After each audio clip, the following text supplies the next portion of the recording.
राजारामपुर नाम का एक गांव था। वहां शारदा अनामिका सास बहू रहा करती थी। सास बहू एक दूसरे के बहुत करीब थे। वो माँ बेटी जैसा रहते थे। शारदा का एकमात्र बेटा था, नाम था रमेश।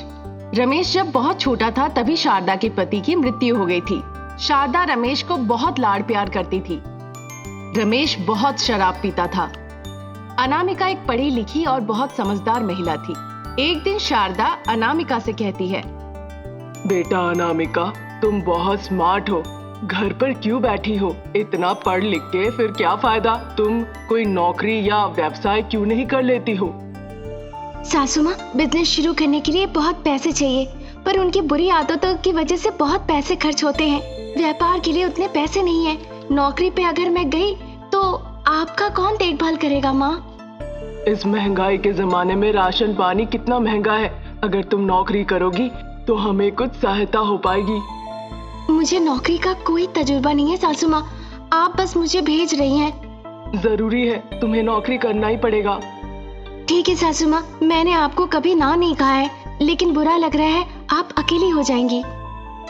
तुम्हें नौकरी ढूंढने की जरूरत नहीं है। मैंने पहले ही शरत अंकल से बात कर रखी है। तुम जाकर उनसे मिलो।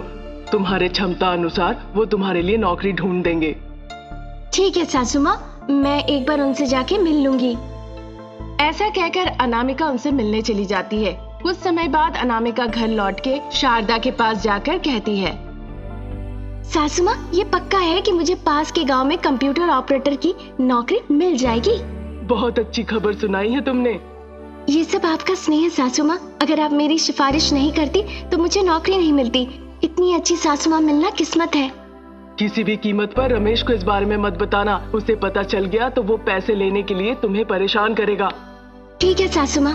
अच्छा, मैं तैयार हो जाती हूँ, कल से मुझे ऑफिस जाना होगा। बेटे का आने का समय हो गया है, सावधान रहना, कहीं उसको भड़क ना लग जाए। ठीक है सासू माँ। वो दिन निकल गया। अनामिका दूसरे दिन ऑफिस जाने लगी। अचानक से एक दिन रमेश अनामिका को ऑफिस के पास देख लेता है और संदेह के तौर पर पूछता है। अनामिका काफी डर जाती है और उसके सामने सारा सच उगल देती है कि वो वहाँ पे काम करती है। रमेश को बहुत गुस्सा आता है और फिर वो अनामिका को खींचते खींचते घर ले आता है। ये देखकर शारदा कहती है, पागल हो गए हो क्या? इतनी अच्छी लड़की को तुम खींचते हुए घर तक लाए हो?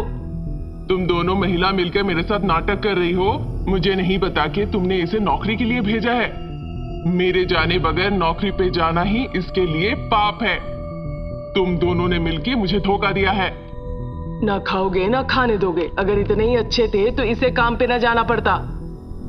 गलती की हो उसके बाद भी एहसास नहीं है, उल्टा समर्थन कर रही हो। अब देखो क्या करता हूँ। ऐसा कहकर वो एक बड़ा सा चाकू ले आता है। वो चाहता था शारदा को मार देना, पर उसकी पैर फिसल जाती है और वो चाकू उसी के पेट में घुस जाता है। ये देखकर शारदा अनामिका जोर जोर से चिल्ला के रोने लगते हैं। ऐसे ही कुछ महीने निकल जाते हैं। अनामिका फिर से ऑफिस जाने लगती है। अनामिका के ऑफिस में राजू नाम का एक लड़का अनामिका को पसंद करने लगता है। अनामिका राजू से कहती है, कितनी बार तुम्हें कहना पड़ेगा, मेरा पीछा मत करो। अगर कोई हमें देख लेता तो अच्छा नहीं होगा। इससे पहले कि लोग हमारे बारे में बुरा भला कहें, तुम मेरा पीछा करना बंद कर दो। मेरी सासू माँ को पता चल गया तो उन्हें बहुत बुरा लगेगा। मैं तुमसे शादी करना चाहता हूँ। मैं ऐसे ही तुम्हारे पीछे नहीं घूम रहा हूँ। मेरे प्यार को समझो और उसे स्वीकार कर लो। मुझे शादी का कोई विचार नहीं है अभी, ना ही आवश्यकता है। ठीक है, मैं तुम्हारा पीछा करना बंद कर दूंगा। इतना कहकर राजू वहां से चला जाता है। फिर 3 दिन बाद राजू अनामिका के घर पे जाता है। राजू जाके अनामिका के सासू माँ से बात करता है। नमस्कार, मेरा नाम राजू है। आपकी बहू जहाँ काम करती है मैं वहीं पे अकाउंटेंट के तौर पे काम करता हूँ। मैं आपकी बहू अनामिका को पसंद करता हूँ। मैं उससे शादी करना चाहता हूँ।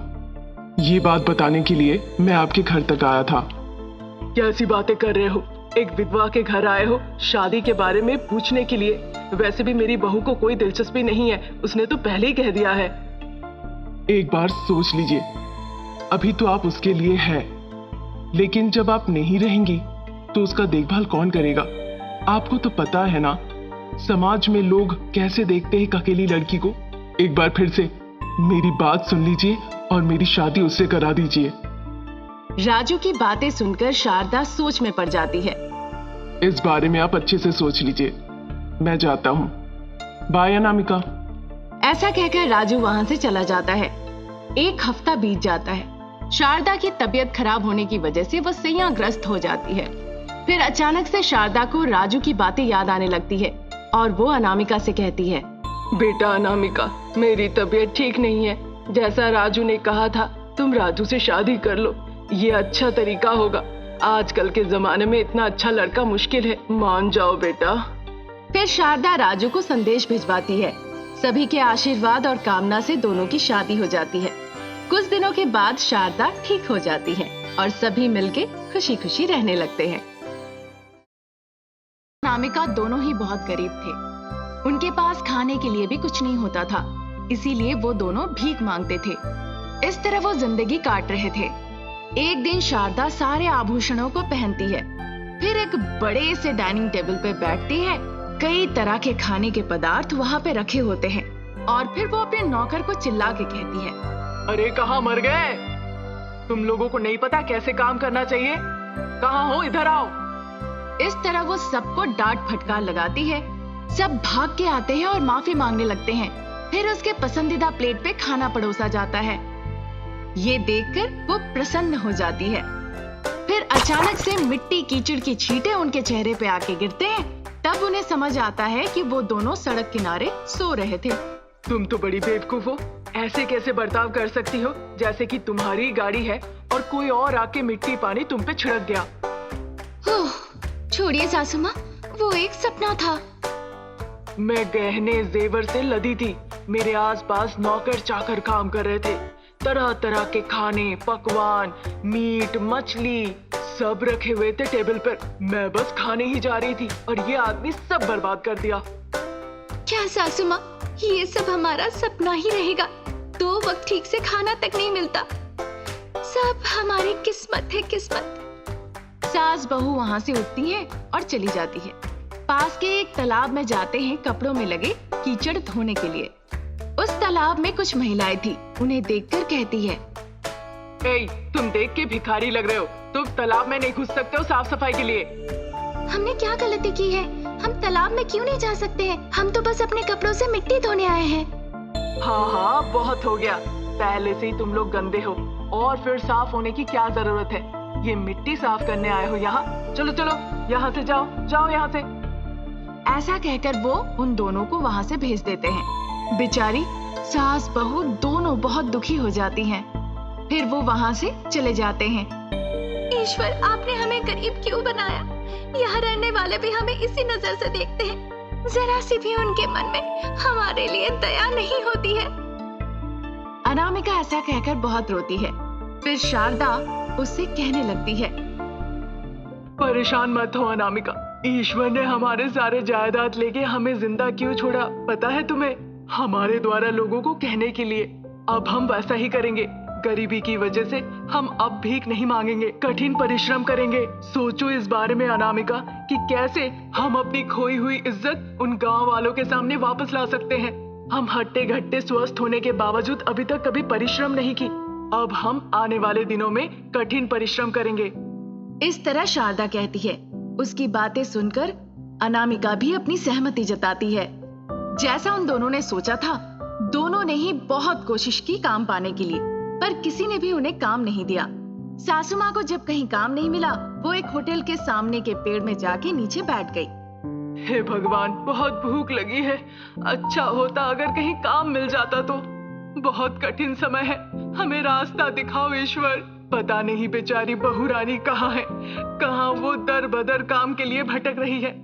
ऐसा कहकर शारदा बहुत उदास हो जाती है। इस बीच होटल के ही एक व्यक्ति एक महिला से कहते हैं, ये क्या शांति, तुमने कहा था होटल में काम करने के लिए तुम नौकरानी लेकर आओगी, पर तुम तो किसी को नहीं ले आई। काफी देर हो चुकी है, मुझे इस होटल को फिर से शुरू करना होगा। इसकी साफ सफाई कौन करेगा? बहुत दिनों के बाद इस होटल को शुरू करूंगा। कल बहुत अच्छा दिन है। इस तरह होटल का वो आदमी कहता है। उनकी बातें सुनकर शांति कहती है, अरे सर, आज तो त्योहार है, कोई काम पर नहीं आया तो मैं क्या करूं? उनकी बातें सुनकर शारदा वहां चली जाती है और कहने लगती है, बाबू आप कुछ पैसे दे दो, मैं सब साफ सफाई कर दूंगी।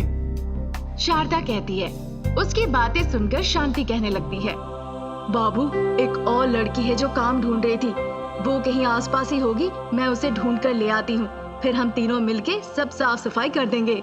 वो होटल वाला उनकी बातों पर तैयार हो जाता है। शांति जिस लड़की को ढूंढ के ले आती है वो कोई और नहीं, अनामिका होती है। अनामिका वहाँ शारदा को देखकर बहुत खुश होती है। वो तीनों मिलके सारे बर्तन साफ करते हैं। इस वजह से मालिक उन्हें पैसे देते हैं। फिर अनामिका शारदा जाके उनसे कहती है, मालिक, आप हमें कुछ काम दे दीजिए, हम यहाँ रोज काम करेंगे। तुम दोनों यहाँ रहकर काम कर सकते हो। उनकी बातों पर वो भी तैयार हो जाते हैं। फिर मालिक शांति से कहते उन्हें दूसरे कर्मचारी की जरूरत नहीं।